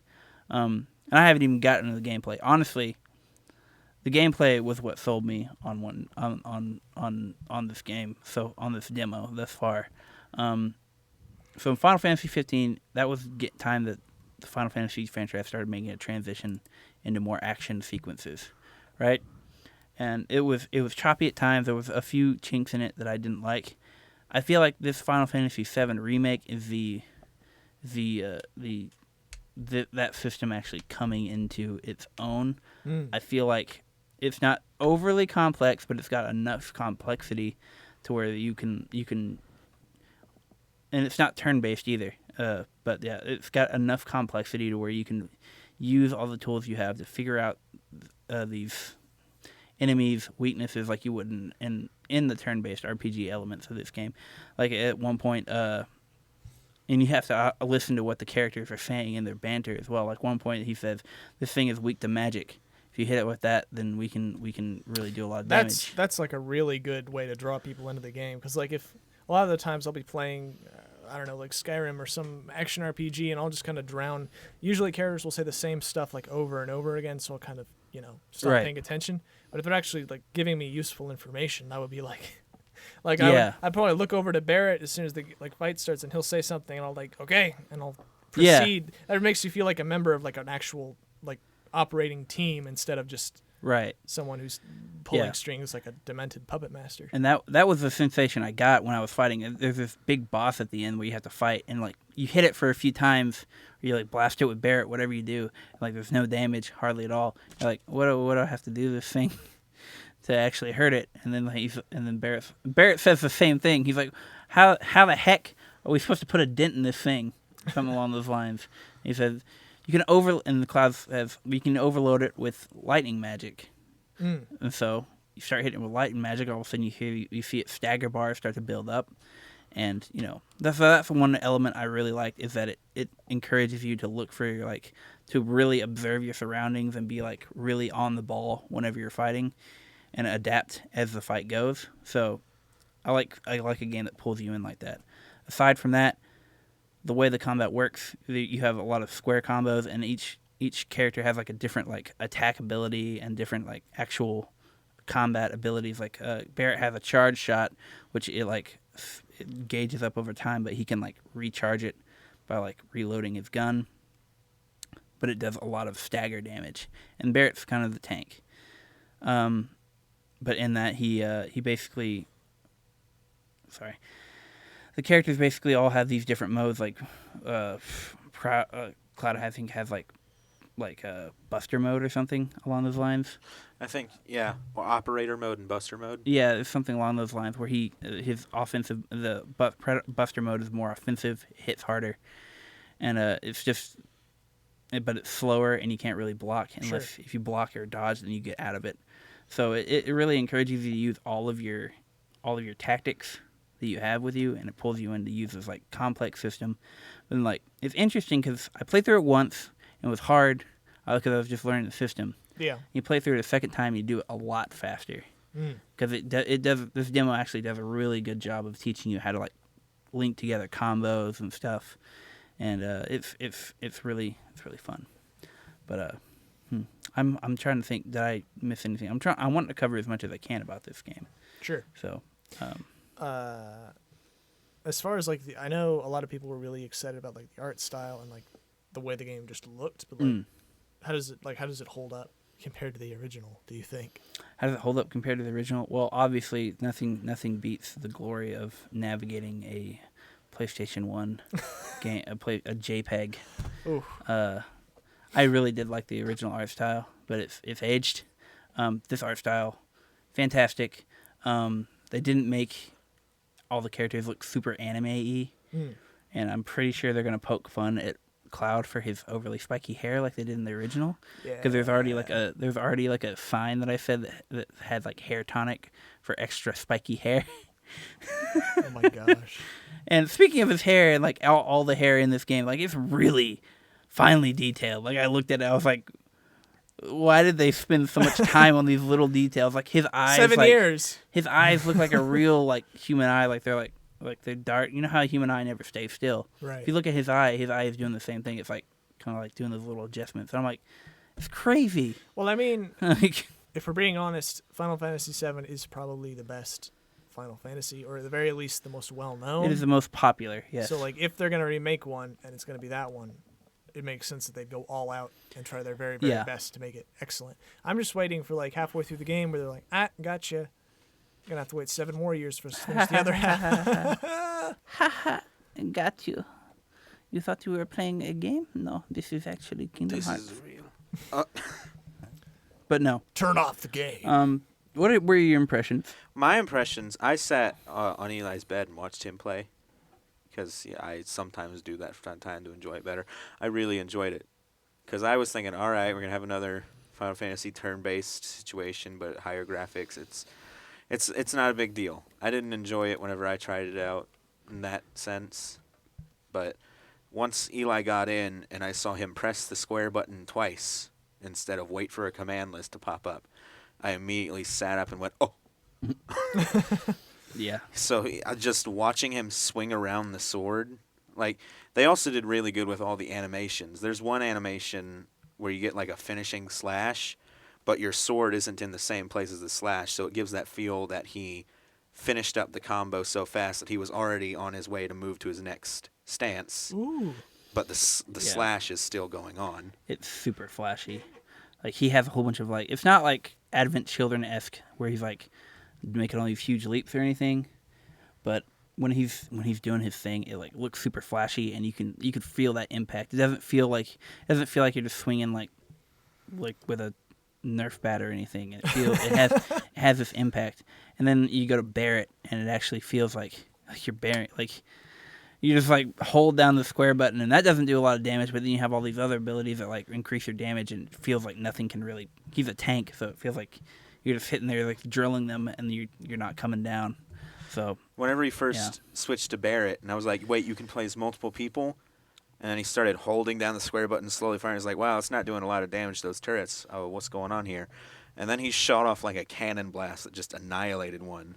I'm like, where'd that come from? And I see him shake his arm a few times. And then he just like simultaneously shoots like 5 different cannon blasts off. it's a great game. Oh, it looks beautiful. Yeah, the game looks beautiful. I can't talk. I can't commend this dialogue enough. Like a lot of these anime games, they come off like really like anime-esque, especially Final Fantasy and JRPGs. Yeah. They come off really like rigid in their dialogue and like completely unbelievable. I'm like, these aren't actual people talking to each other. And this one, I was like, there were like a little bit of cheese there, Sure. but it was the right amount of cheese for me. I want to be honest. It was the right amount of cheese, and I actually felt like, okay, these are some extra zany people, but they are people talking to each other. Like, they had stuff you could pass the time with. Like, in the beginning when they're hacking through doors, you get the time to talk to people. Wedge, who is, like, the fat one of the group, who in the original looked okay. They all looked like children to me, but seeing them in this gave me a more realistic idea. Wedge still looks slightly like a child, but his dialogue, I was thinking, man, his voice is going to be so stupid. Cloud walks up, and he's like, Cloud, you're my friend, right? You're going to protect us, right? You're going to protect us, right, Cloud? No. It's like, God, I love Wedge. But yeah, there's a point where, and if you can go and download the demo right now. Also, if you guys are curious, I know you out there is curious, go play it. But at a certain point, if you do, you have a choice of like when you put down the bomb on the thing, you can either do 20 minutes or 30 minutes, and either one like prompts a different reaction from Barrett. So like 20 minutes, if you put it down, he calls you cocky basically. But and depending on that, if you do the 20 minutes, you get like this extra cutscene at the end with Sephiroth. So it's pretty cool. Yeah, you get to see Sephiroth. He's fun. He's cool looking. Yeah. I mean, every character in this has been beautifully rendered, and they did a lot of attention to detail. I really like this dystopian vibe they're going for. But yeah. Any questions, ladies and gents? No, I think it sounds really cool. I might check it out later, but I guess it does what a demo is supposed to do, and you're more interested to get the game. Yeah, Yes. I think I'm probably gonna get it at this point. I was not gonna get it at all Right. before I played this demo, and then I played this demo. I'm like, even if the story turns out to suck, this gameplay is so fun. It's like a hack and slash adventure instead of turn-based. Yeah, and it's not just like you're just pressing square all the time. Like if you just press square all the time, you get punished for it. But it has like guard points. Or like if you press triangle at the right time to switch between modes, like you'll do a counter hit. It's ridiculous. It has like the fact that it has that much depth, but it's like that easy to understand and approach. It's just I love it. I want some more of it. Sounds great. But yeah, I would say at the moment, Final Fantasy VII is a buy. And it's weird. They released the demo almost as an apology because this is when the original Final Fantasy VII. This is when it was supposed to release. This is when it was the original release date. So Sorry, we're not ready yet, but how's this work for you? works fine for me. Works perfectly And this fine. isn't even this is an E3 demo, so this is an old build. Apparently, like the newer build has a lot more cool stuff in it. So I'm Interesting. looking forward to see that. Maybe I kind of wish, honestly, they'd kind of put some of this extra work and detail into Kingdom Hearts 3, but I don't care that much. I just feel a little disappointed for some people because they waited even longer, and the Final Fantasy 7 people did. If my math is correct. Yeah, that's what happens when you get in bed with Disney, I guess. That's what happens. But yeah, definitely gonna check that out. Yeah. So I think we're gonna go into a break. yeah, we're gonna go into a brief break. We'll come back, and Final Fantasy VII isn't the only game I'm excited for. We'll talk about one other when we get back in the latest trailer for it, Ghost of Tsushima, right after the break. And we're also going to talk about some of the games we are playing currently. So and that'll be how we round out the show. So be sure to stay tuned for that. We'll be right back. You guys have been listening to The Doghouse. Don't touch that dial.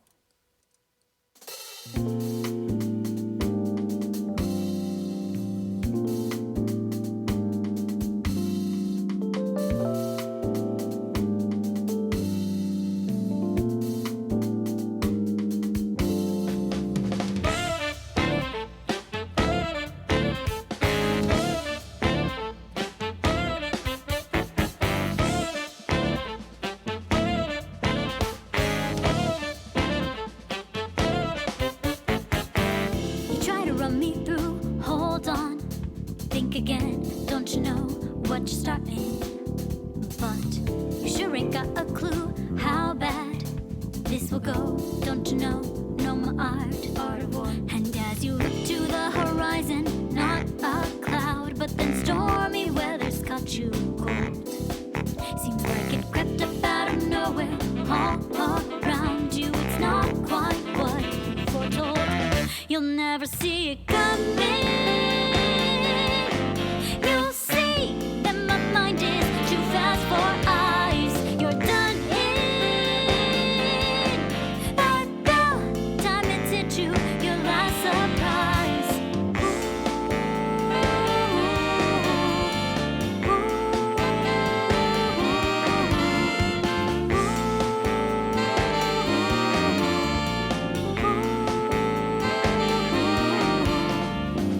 I think you got your game planned out to a T, yet I'm 2 steps ahead, yeah. So, step into my way, stand down. It's a trap, one more step, and you're dead. Yeah, you're dead. Why, just a picosecond ago, clear blue skies, but now lightning struck your last resort. It's not an accident that no one hears your cries as your last strength seems to dissolve. You'll never see it coming. You'll see that my mind is too fast for eyes. You're done in. By the time it's hit you, your last surprise. I'm coming for you. My game's always so fast, so fine. You're spun in by the net. You didn't catch it in time.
your next move's the right one for you? Are you sure you won't get outmaneuvered again and again, my friend? You'll never see it coming. You'll see that my mind is too fast for eyes. You're done in. By the time it's hit you, your last surprise. I'm coming for you. My game's always so fast, so fine. You're spun in by the net. You didn't catch it in time.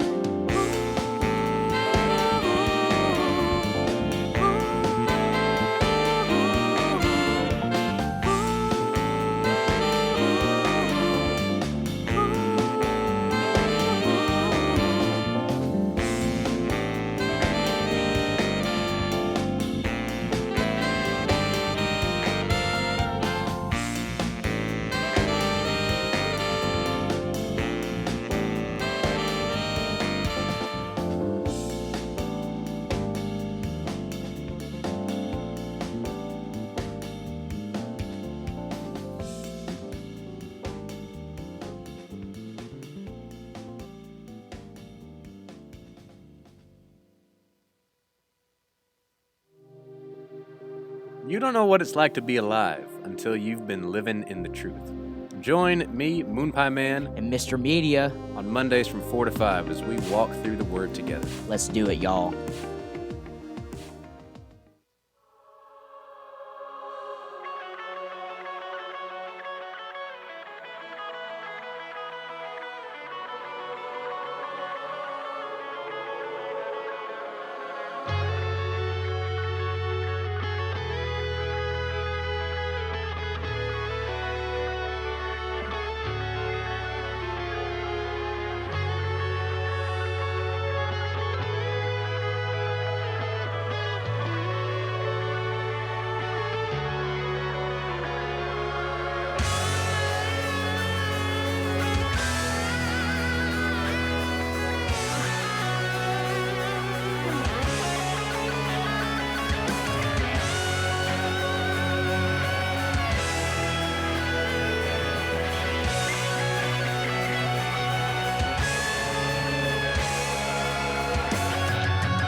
I'm misfit to this space. No religion, no real place. I grow weary of these walls. So tired of it all. Dull gray and endless days. Here where evil has no face. It is hidden from my eyes.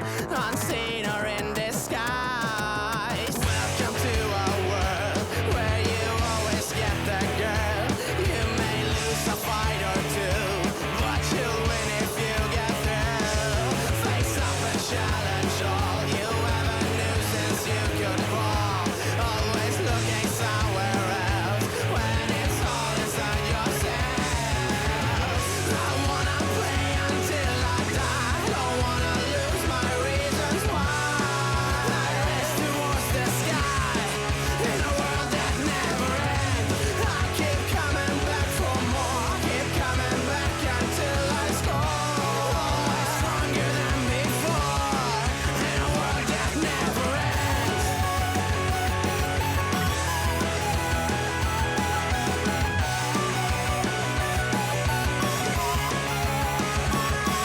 I'm misfit to this space.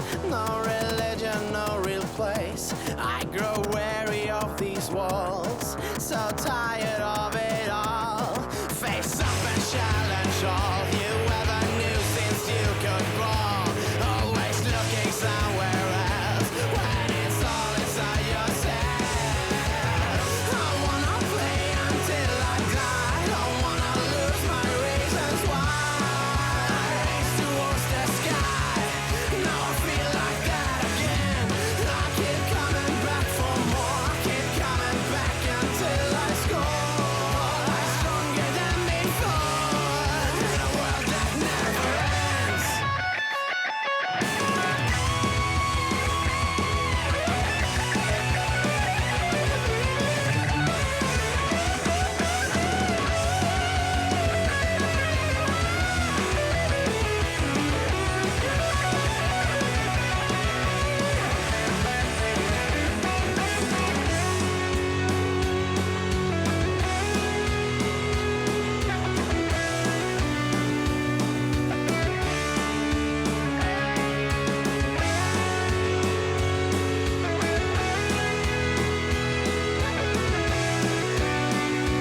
Hey, everybody, welcome back. You are listening to The Doghouse with your hosts, Husky and Updog.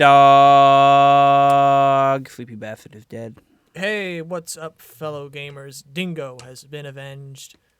Sleepy Bastard is no more. It is just the two of us, and like in Highlander, there can only be one. So,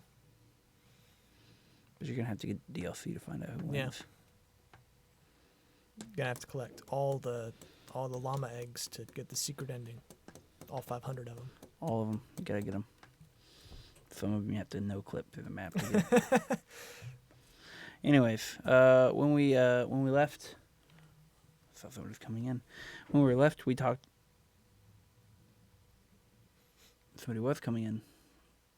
That was scary. Stores. Anyways, when we left off, we talked about the FF7 demo and fan games, and we were talking about and said that Final Fantasy VII, at least for me, is a game that I'm anticipating. I'm kind of excited for it. Another game that I'm excited for is Ghost of Tsushima. That's the Japanese like adventure game that they're making. Yeah, it's gonna be an action game in the vein of Sekiro in that it's like has a lot of stealth elements, but it also has just swordplay elements in it as well. But unlike Sekiro, it has no mythological. And I know Sekiro had swordplay elements, but this one isn't about being a ninja. It's a samurai that uses ninja stuff instead of a ninja that uses samurai stuff. Sorry, I have to belaboring a point. Anyway. This is actually set in a historic period instead of a mythological Japan. So this is actually set in a time period during the Mongol invasion of Japan. So, and during the Mongol invasion, they kind of swept through the countryside, and you're playing as this one guy. I don't know if I know his name yet. I don't know if they mentioned his name in the trailer. He's called the Ghost of Tsushima. This trailer was a lot more about story than gameplay. Anything. We saw a little bit of gameplay. We saw a little bit of the stealth kills that he has and a little bit of the swordplay that he has, but it was more cinematic than anything. What we kind of learned from this story was that this kid, he was trained apparently by a father who was a samurai. He was taught that honor, facing your opponent head on, is the most honorable way to fight because they're samurai and that's the way they do things. And cuts 15 years later, they're doing that against the Mongols, and the Mongols slaughter them because they don't play by the rules. And so after that day, his father apparently survives that, and so does he, and he doesn't fight with that same samurai code that his father had tried to instill in him. So this game is about him kind of breaking these traditional rules of honor to attack this enemy and defend his homeland against his enemy. It's an interesting concept. I like the way the story goes. At the very least, it doesn't sound like it's going to be boring or anything. So, but at the very end, it's a game's not made up to just of story. It's made of visuals and the gameplay. The gameplay we saw at E3, if it's anything like that, it should be pretty solid. I look forward to seeing how those swordplay mechanics develop over time. But visually, this game looks beautiful. The facial expressions, they aren't any measure of uncanny valley, which is an easy thing to let happen, especially if you're remaking Ocarina of Time in the Unreal Engine. But it doesn't look uncanny valley or anything. It looks really well made. The voice acting seems good. Apparently, you have an option if you want to have a more authentic experience. You can have it Japanese voice acted with English subtitles. If you want to watch your anime subbed rather than dubbed. I think, everything I saw so far looked really good. Like, I also watched the trailer, but I think after Death Stranding, I'm a little bit more cautious. And that's not to say that Death Stranding is completely terrible. It's just not something I would enjoy. Yeah. But, everything about it looked good, so it kind of led me to believe it would. Did it, though? I'm just not artistic enough to understand the Stranding game. I mean, graphically, Death Stranding looked great. That's what I mean. I don't know if the rest of it is gonna be good. Yeah, And I'll have to look at more gameplay and see how it develops, how that Death Stranding developed. But it just did not look like my cup of tea. Yeah. If I wanted a walking simulator, I'd play an old Mario game. Anyways, this game this game might not be for everybody, but at the very least, I know what I'm going to be getting. It's not trying to play itself up as some mysterious experience. I'm like, you're a samurai who's defending his homeland. Sure. From the Mongols.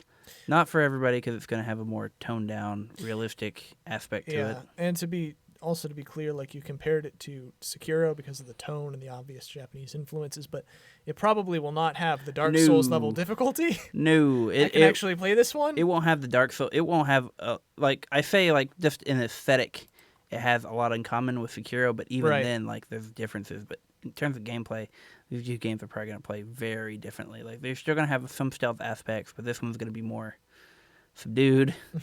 You're an actual man. You're not some mythical ninja jumping around fighting mile-long giant snakes. Monkeys and mile-long snakes. Yeah, like if you're fighting Mongols, you're a gorilla fight. You're a Japanese gorilla. You're a fighter. gorilla fight. I thought you said there'd be no monkeys. What's happening? Oh no, it's gorilla with a U.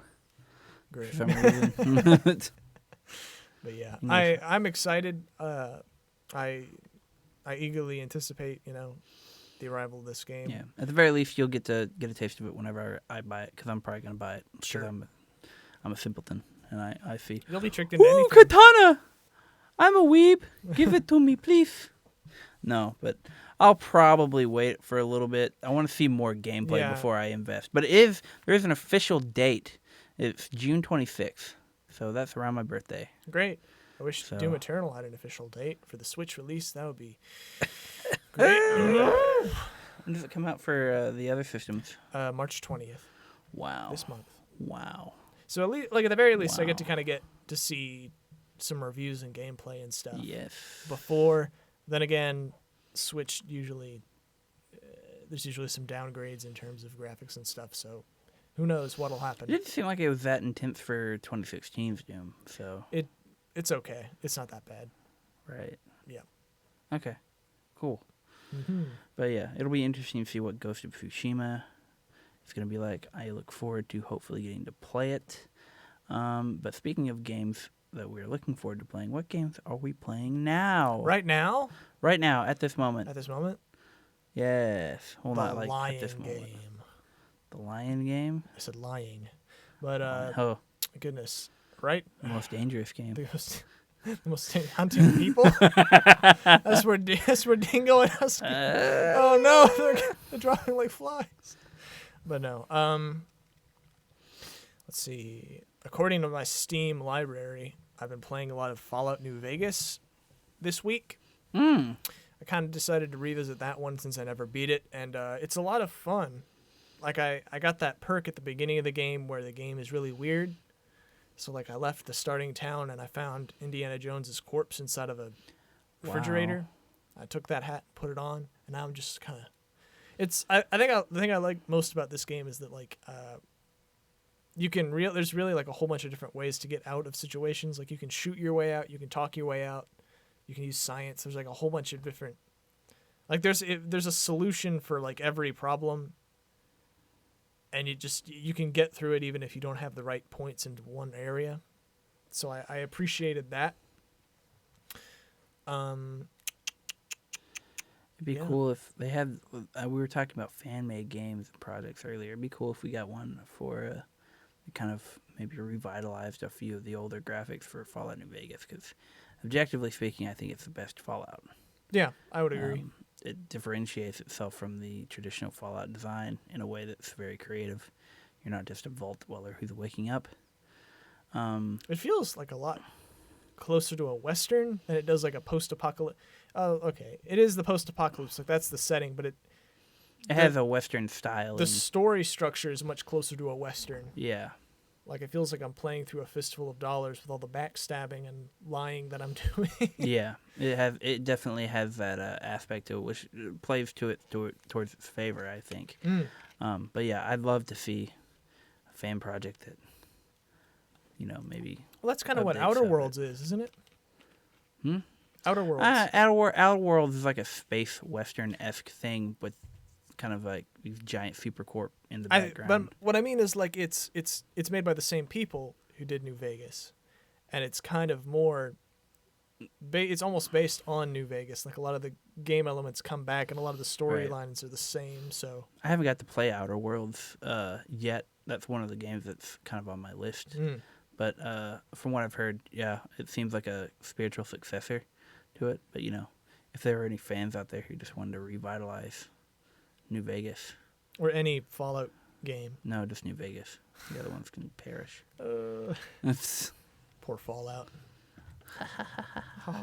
Okay. Only my favorite games get to live. Well, speaking of your favorite games, what are you playing? Right now, I just finished The Last Guardian. So the big dog walking game. Yeah, you've dog walking. I don't need to say anything else about it. I will though, because I'm legally required to by the state of Nevada. Yes, you are. This game, it looks beautiful. Let me just say that first of all. It is a great looking game. It's so beautiful, and that's what makes it hurt so much. When it just makes me want to hurt myself when I play it. Like. The ragdoll physics are so wonky. They're so like you're describing Shadow of the Colossus jank, and I was like, I don't think he went like this because it's ludicrous. Yeah. Like I literally can't play sometimes. Like I just have to wait for the game to stop shaking me violently before I can move, and I'm like, yeah, I think Team Eco, which is the company or the producer that kind of worked on both these games. I think in Shadow of the Colossus's case, it wasn't quite as ambitious as The Last Guardian, and so the jank kind of worked in its favor. Like it makes sense that you have like all this difficulty just like, getting over gaps and stuff when you're climbing up these monsters, but it's in everything.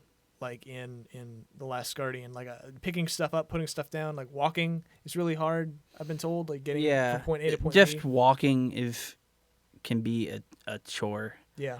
Like especially when you try to get Trico to do something, like he just sits there for a few seconds and you're just like, isn't there like a system in the game where Trico will like he'll understand your order and he'll register it, but then he'll just do something else because he wants to?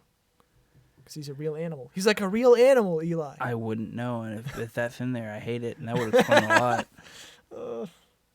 Yeah. Oh my gosh, like there were moments where I was playing the game, I was like, man, this game is beautiful. This game has been worth all the trouble. Like whenever you like look out at the vistas and this beautiful setting, it's an immaculate setting. This is probably one of my favorite settings in video games. It's just this like giant bowl valley. Like these ancient ruins in it that you have to scale, and the scope of them is massive. You can look down to where you started at the beginning, at the bottom of the valley, and you just see how far you've come, and it puts it really in perspective. But then, like when you're in it, and you have those moments in your glimpses, you're like, wow, this game looks beautiful, and you get back in it, and you're like, God, this game is so badly made. Like Final Fantasy VII Remake, this game has been was in development hell. For a long time, and this game did not benefit from it. I remember seeing some early gameplay from like some streamers and stuff, and I was like, "Uh-oh, put this one back in the oven." Put him back in for 5 years. He's not done. He's falling apart. Put him back. Apparently, there's a loyal following of him on there's people who actually genuinely super enjoy the game, and I'm like Trico. Okay, let me say Trico is actually he's a really the character moments are really good. Like there's a point where you get knocked out because Trico freaks out and you're 13, you're 12 years old, so you get knocked against a wall and knocked out. He's trying to wake you. He usually dips you in water and you're like, oh, and he gets all excited and he dips his head and you can pet him. Moments like that are great when you have these interactions with Trico. He's really cute, and there are moments that are there was a point he's kind of scary at the beginning. Yeah, because he's a big giant monster. It turns out he's the one that abducted you. I'm gonna spoil it because I don't really care. I'm not gonna play it. Okay, I'm spoiling this game. He's the one that abducted you into this place, and he was mind controlled by the Master of the Valley, who's this orb thing that I shoot with a laser tail. Trico has a laser tail and gets bitten off. The end is kind of actually crazy a little bit, but it's all about puzzle solving, and some of the puzzles are just redundant, and some of the puzzles are just like so obtuse. Like I'm like, how the heck was I supposed to know to do that? Right. Like, how did I know that Trico could dive with me on top of him? There's been no precedent for that. It's the thing about being able to solve puzzles is like the puzzles have to be intuitive. So like even if I can't figure it out for a while, like once I realize it's like, oh, okay, I'm the idiot. Not like, oh, okay, it was made by Martians. Yeah, You know? it was just, there has to be a logical like line of thought. and there were good puzzles too. Like at one point, you have to get on the previous puzzle, you had to like climb up this ladder, like after diving, to get to the switch so that you could dive with Trico. That was the one I was talking about. Then you get to a next room, and it's the same puzzle, but now the thing's broken. The ladder's broken. You know, I walked around for a second.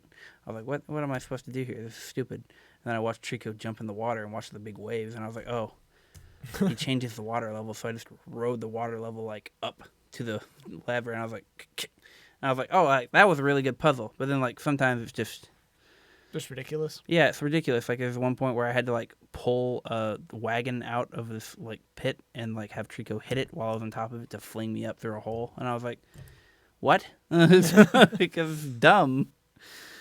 But like it goes for these cinematic moments, and it's just kind of falls flat a lot of times. But you know, overall, it was an okay game. You have to play these mediocre games sometimes to get an appreciation for the good games. Sure. It's a mediocre game. I wouldn't recommend you playing it unless you have the patience of a saint. That's my recommendation, honestly. We have 2 minutes left. Another game, but the game that I'm going to start playing, and I'm still playing Monster Hunter World and stuff like that. I'm trying to get through that. It's a slog at this point because we're in-game and all the monsters are... But I'll be turning my attention to Shadow of the Colossus next, because that game was free for PlayStation Plus. That game is really good. I played it. So I I've beat been it. told. And I'm excited to see what you think about certain Colossus, because like it's not like Monster Hunter where you can kind of change what you do or like change any stats or weapons to like try to take them on. Each one is like a monster, like a puzzle. Right. Where you have to think about like the environment you're in and like the tools at your disposal at the moment, and like you have to kind of observe them for a bit too. So there's like kind of not necessarily stealth, but like you can't just like run in and approach it or it'll like smack you and kill you. You kind of have to watch and see what the Colossus is doing. It feels like a Zelda boss on a grander scale. Right. That's what it seems like from what you're describing, because they have a very puzzle-like approach to that too. But it seems like this one is more about like also like yeah. Each one kind of gets a little introduction from this like voice of some spirit or whatever. Actually, like pay attention to those, because like if it tells you like this Colossus is really smart, that means it's going to start changing up its behavior, or like this, like they kind of have personalities, and you have to kind of keep that in mind, because they'll start to like change their behavior based on what they want to do. So, some of them are really hard, but it's great. The whole thing is amazing. Look forward to playing it. It looks interesting. I love the big open world it has, and I'm getting to play the pretty one. So, but yeah, those are the games we're playing. So, Shadow of the Colossus and Fallout New Vegas. So those are the games we're playing right now. We're gonna be trying to power through those the next coming weeks or months. But anyways, that's all we have for the show today. We're rounding up our time on the radio. You guys have been listening to the Doghouse with your host Husky and Updog. Be sure to tune in next week. Same bat time, same bat channel, 3 to 5. We'll be back next week, resuming our tournament, our Boss Rush tournament. So, looking forward to resuming that. But yeah, thanks for tuning in. We will see you guys next week. See you guys later.